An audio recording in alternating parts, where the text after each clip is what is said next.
Bueno, el día de hoy vamos a hablar de un tema muy controversial, que son las plantas transgénicas. Cada quien tiene su propio criterio y nosotros aquí nada más vamos a presentar el objetivo de por qué se hacen las plantas transgénicas, sus beneficios y el cómo se lleva a cabo este procedimiento. Bueno, empezaremos por el concepto de fitomejoramiento. Esta técnica se ha llevado a cabo desde que el hombre empezó la agricultura y pues conforme van apareciendo más necesidades para nosotros, pues se va expandiendo este concepto. Bueno, nuestras necesidades son el alimento, la ropa y materias primas, pero bueno, uno de los temas que vamos a ver en el gran tema de las plantas transgénicas es la importancia de la técnica de fitomejoramiento para incrementar la producción agrícola.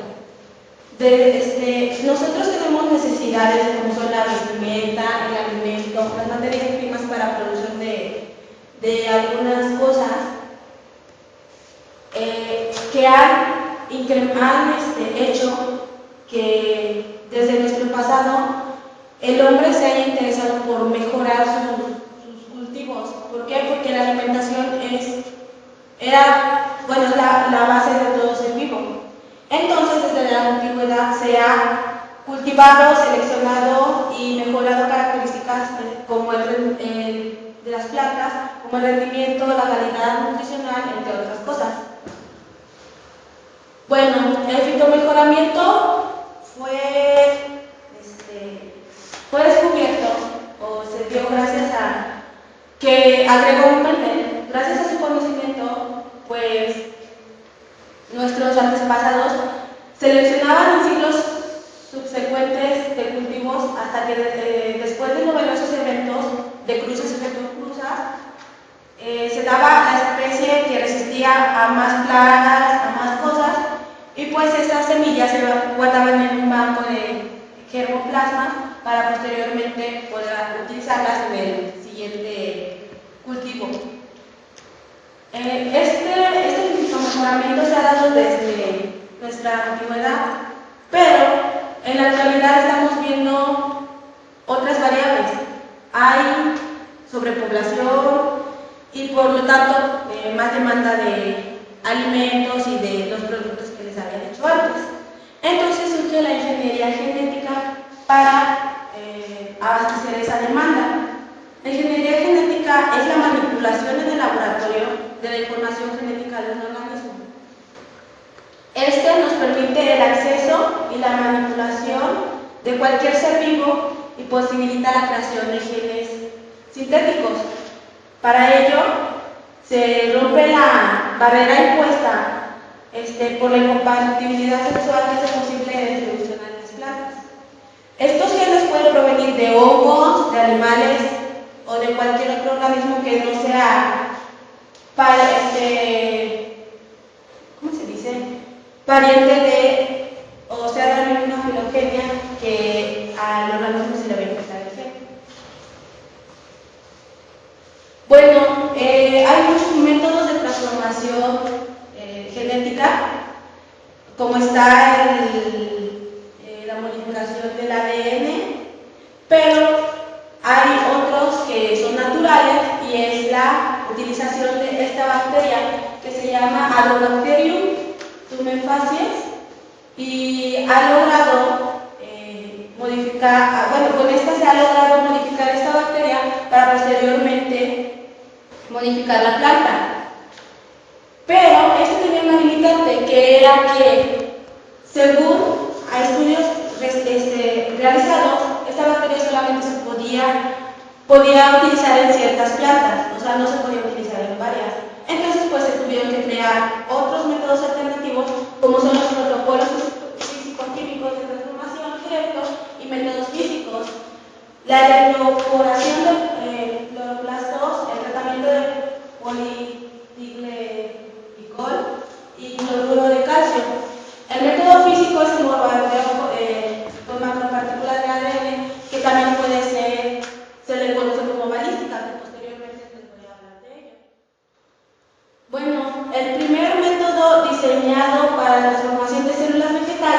que más ha tenido efecto y mejores rendimientos ha sido el que se utiliza la bacteria. La bacteria se modifica un plásmido, que posteriormente les voy a hablar del cual, por medio de manipulación de biología molecular, por manipulación genética, se injerta en la célula vegetal para posteriormente su crecimiento y ya da la planta transgénica.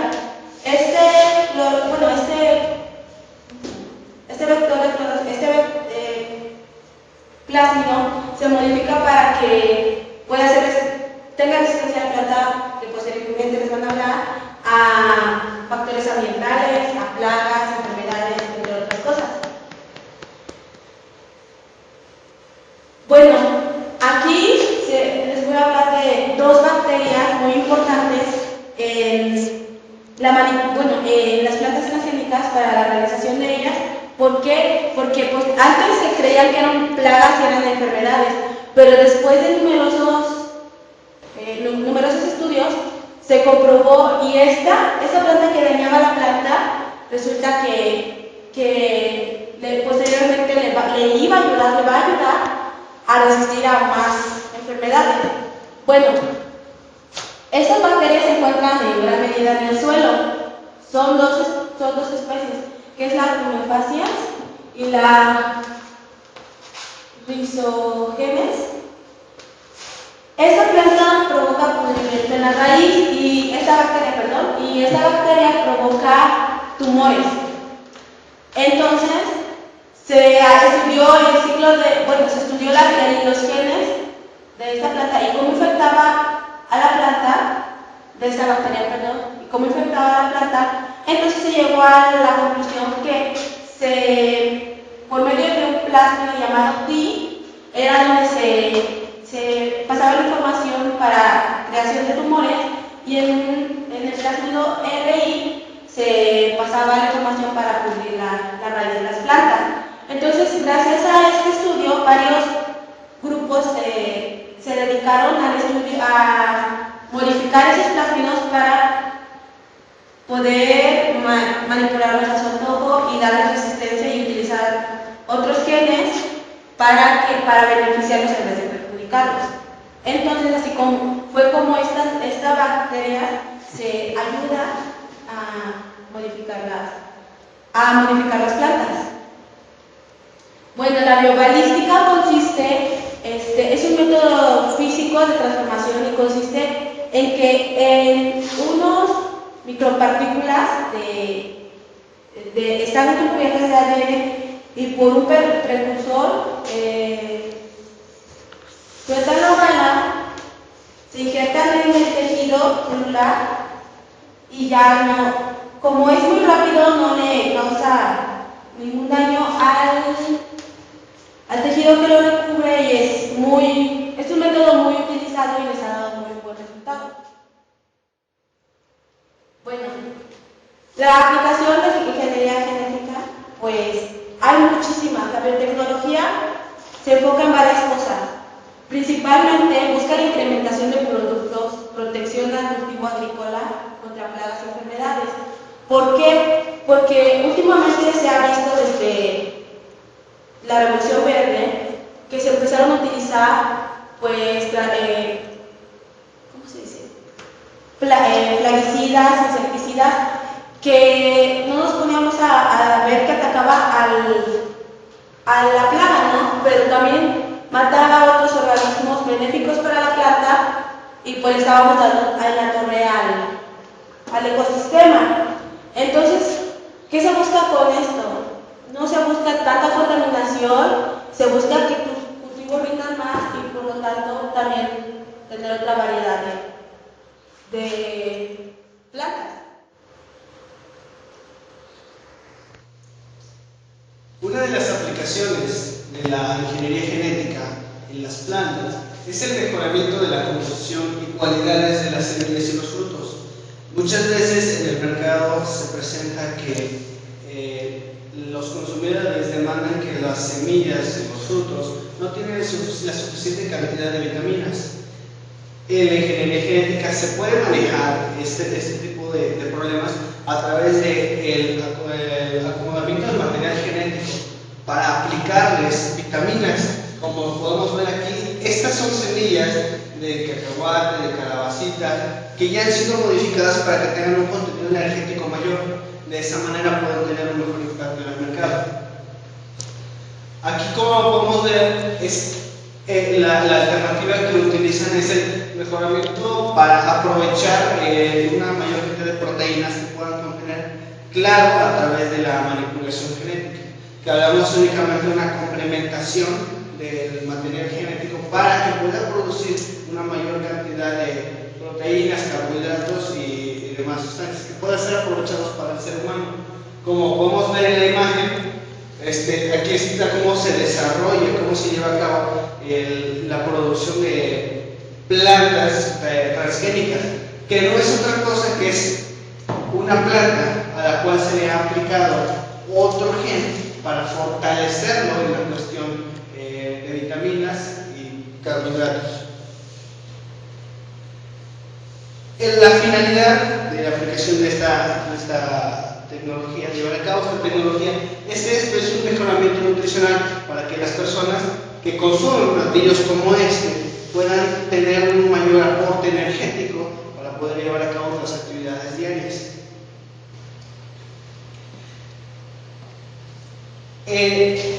Muchas veces para los productores del campo se les presenta la inconveniencia de que sus productos, especialmente las frutas, no pueden tener un periodo de vida muy largo, la mayoría, en especial las frutas, durante 2 a 3 días una vez que se cortan, una vez que ya están maduras. Entonces, muchas veces no llegan al mercado y se echan a perder. Y esas son pérdidas para los productores. Como una medida para mitigar este problema, se hace esto. Es la manipulación genética de los frutos para poder hacerlos más resistentes al tiempo, que puedan tener una mayor durabilidad. Si normalmente duran 2 a 3 días, les puede dar hasta 5 o 6 días, con la finalidad de que pueda ser distribuido y consumido por las personas de los consumidores del mercado. Entonces, el tiempo que tardan las frutas para descomponerse puede mitigarse de esta manera, se disminuye y de esa manera puede obtenerse más ganancias sin que haya muchas pérdidas para los que generan este tipo de productos.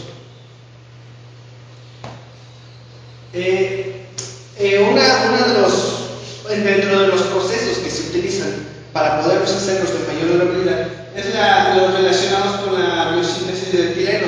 Los genes que llevan a cabo este proceso pueden ser manipulados, puede adherirse un gen que puede hacer que tarde un poquito más.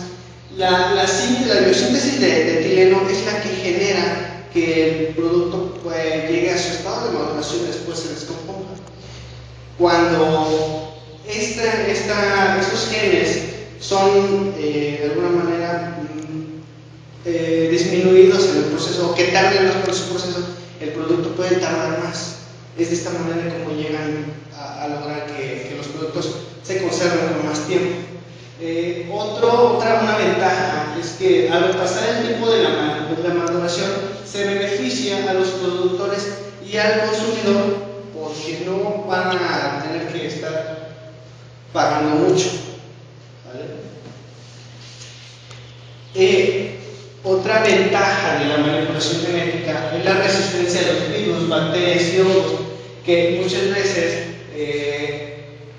dentro de los cultivos que se tienen en el campo son atacados los mismos por otras plagas, ¿no? Pueden ser hongos, que es lo más común, pero muchas veces las bacterias. Hay que destacar que dentro de estos, las bacterias son las más nocivas, porque una vez que entra una es muy difícil erradicarlas. Por lo tanto, hacerlas resistentes antes de que estas plagas lleguen es importante y únicamente se puede hacer dentro de la manipulación genética. Como pueden ver aquí, es una imagen de una representación de cómo se lleva a cabo la manipulación genética. No es de esta manera, claro, es una manera chusca, pero es únicamente para ejemplificar. La finalidad consiste en que las plantas puedan tolerar el contacto con estos organismos y que no alteren o anulen su desarrollo. Muchas veces cuando va empezando nuestro cultivo es cuando es atacado y la pérdida llega a ser total en algunos casos. Entonces, para evitar este tipo de problemas podemos aplicar este tipo, pero existen otras alternativas. Usando el gen que codifica para la cápside en 1986, se pudo lograr que ciertos productos como este fueran resistentes a los hongos, que digamos es el más común, pero también a veces es el más resistente. Entonces, de esta manera pudo utilizarse esto para reforzar el desarrollo de las plantas, disminuyendo el desarrollo de los organismos, en este caso de los hongos. Una de las primeras plantas que llevó este proceso, que pudo procesarse de esta manera, fue las de tabaco, que fueron resistentes a lo que es el mosaico de tabaco, que es el padecimiento que llega a tener esta planta. La expresión de genes que codifica enzimas capaces de degradar los constituyentes mayores de la pared celular de los hongos, que normalmente es quitina, ha sido usada como una estrategia para estudiar estos organismos.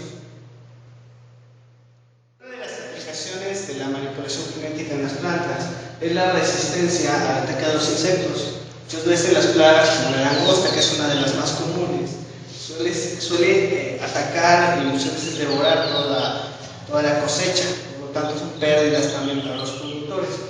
Pero hay casos en los que la relación insecto-planta, digamos de los ingenieros cerámicos, es importante para el desarrollo de ambos.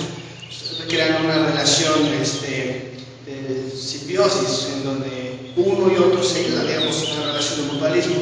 Pero hay otros casos en los que los insectos ocasionan grandes pérdidas porque se devastan, consumen o simplemente echan a perder el cultivo por su paso sobre ellos, ¿no? Se han ideado, mediante manipulación genéticas o uso de organismos, ideas para poderlos contrarrestar estos efectos. Un ejemplo de ellos es el Bacillus thuringiensis, que este organismo lo que hace, o lo que la utiliza, porque genera endotoxinas, que para cualquier insecto que llega a nuestro cultivo, lo ingiere, pero al momento de ingerirlo le provoca reacciones tóxicas dentro de su organismo, lo que hace que se desplace o en algunas ocasiones se muera, pero normalmente lo separa del lugar. Entonces, de esta manera se mantienen a raya los insectos y no se perjudica la planta. Entonces, aquí vemos un ejemplo de esto que les comentaba, que vienen los insectos y están devorando la planta, pero se pueden aplicar estas endotoxinas para desplazarlo de esta manera. Hay que recordar que esta es una de las especies de grillos que más come este tipo de plantas.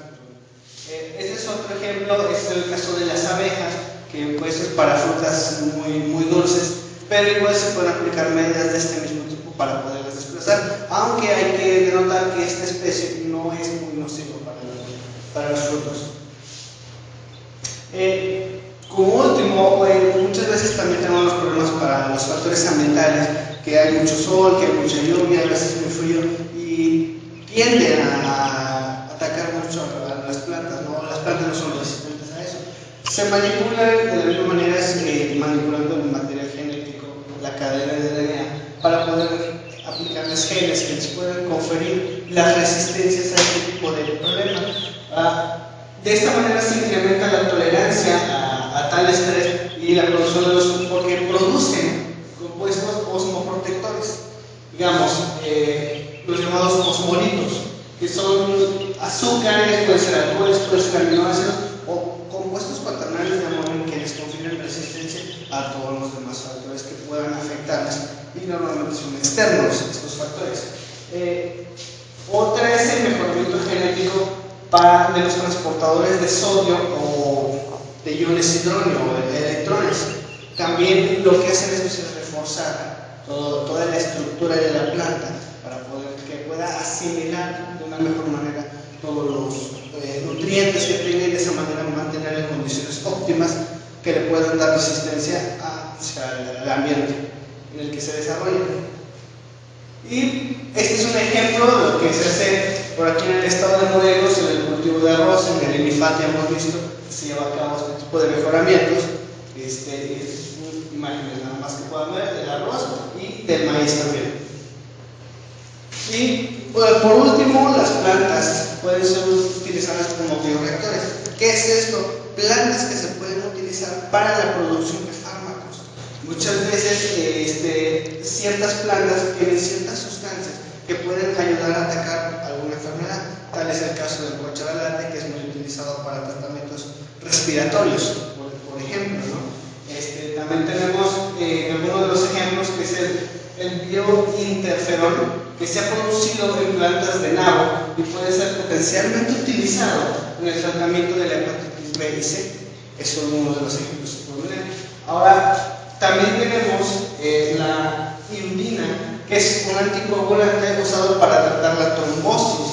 Se produce actualmente en semillas de canola y se encuentra disponible de forma comercial, pero al igual que estos hay muchas más que todavía están por descubrirse y que pueden en algún momento ayudar a atacar ciertas enfermedades, y esas son las aplicaciones que podemos ver de las plantas hacia lo que es la parte farmacéutica. Bueno, los beneficios que brinda el uso de las plantas para atacar las enfermedades en lo que no sea material sintético de laboratorio puede ser reducción de costos de capitalización con relación al uso de los métodos de fermentación, que es fermentación la manera más adecuada para obtener la sustancia. También el escalamiento relativo relacionado con la sencillez de la producción y la producción segura de proteínas, considerando que las plantas no son hospederos naturales de patógenos en humanos. De esta manera se consideran muy viables las plantas para la producción de medicamentos. Y estos, por último, estos son los ejemplos de lo que podemos ver. Hay algunas que son para la hipertensión, para el dolor de cabeza y demás. Otro tipo que se le puede dar a las plantas transgénicas es la producción de vacunas orales en plantas de este tipo.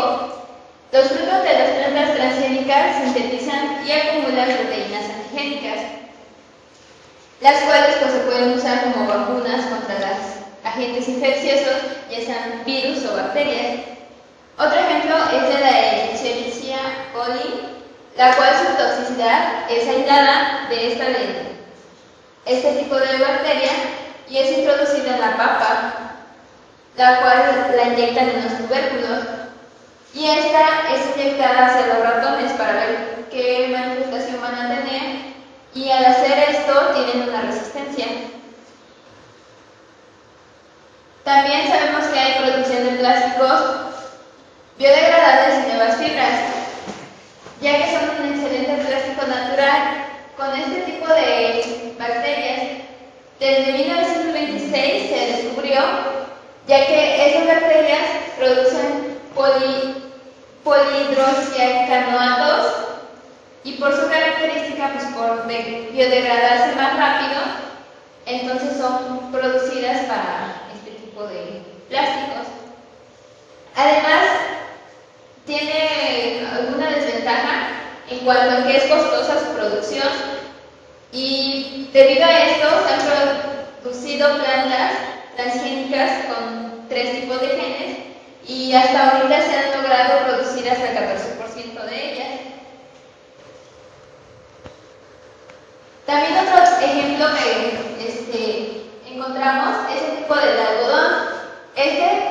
Pues con el propósito de modificar las propiedades de las fibras que contiene, y la cantidad ha sido muy pequeña para ser utilizada en la ropa de invierno, como vemos aquí. En Estados Unidos se desechan anualmente unos 30 millones de toneladas de plástico, y más del 90% de esta cantidad no es reciclada aún.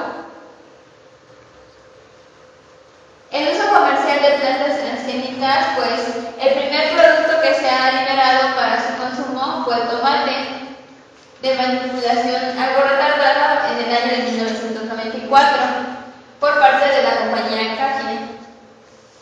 Este se vendió durante el año de 1995 en Estados Unidos. Se retiró del mercado debido a que pues, tenía problemas de cultivo y por ser una cepa susceptible al ataque de los patógenos. Después la empresa Seneca en 1996 vendieron otro, la cual fue el puré de tomate, y ese sí tuvo éxito. También la soya, con una tolerancia a un herbicida, fue en el mismo año, y en 1996 también se cultivaron 1.7 millones de hectáreas, 11 millones en 1997, 27.8 en 1998, 39.9 en 1999 y 52.6 en el 2001. El cultivo de plantas transgénicas se ha ido incrementando hasta ahorita en varios lugares que los cuales no estaban, como podemos ver en Estados Unidos, Argentina, Canadá, China, Sudáfrica, Australia, Rumania, México, Bulgaria, España, Alemania, Francia, Uruguay e Indonesia. Ahorita también el porcentaje que podemos encontrar es de que la soya se ha incrementado en 63%, el maíz en 19%, el algodón en 13% y la canola en 5%. Algunos aspectos de la bioseguridad relacionados con la siembra y consumo de productos transgénicos es un ejemplo que vemos aquí. En la Unión Europea se determinó que a partir del 31 de julio de 1997 quedó prohibida la venta, la entrada a países de plantas transgénicas generadas de otros países. Y las plantas transgénicas pues también es una herramienta poderosa para eliminar componentes alergénicos de productos como el cacahuate, que causan la muerte. Algunas personas pues han consumido este tipo y pues han sido afectadas de alguna manera. Y aquí en México la Secretaría de Salud era el que se encargara de este tipo de consumo y comercialización de alimentos transgénicos. Hasta el año 2000 se habían autorizado el jitomate, la papa, la canola, que era resistente a la herbicida, como es también la soya y la canola. Y pues en perspectivas y conclusiones quedamos de acuerdo en que todas las plantas transgénicas son de gran beneficio en cuanto a que serán resistentes a la sequía, a la salinidad, al frío, entre otras. Y que pueden ser más tolerantes pues, a cuestiones ambientales y no tienen ningún efecto en la salud, porque como muchos sabemos, hay algunos que dicen que tienen muchos efectos en cuanto a que si te quitan algún beneficio, que si te afecta en el organismo, que si no. Esto no, ya se hicieron estudios y antes de que se saque algún proyecto de plantas transgénicas, se tiene que hacer un preensayo para que después ya pueda ser sacado algo.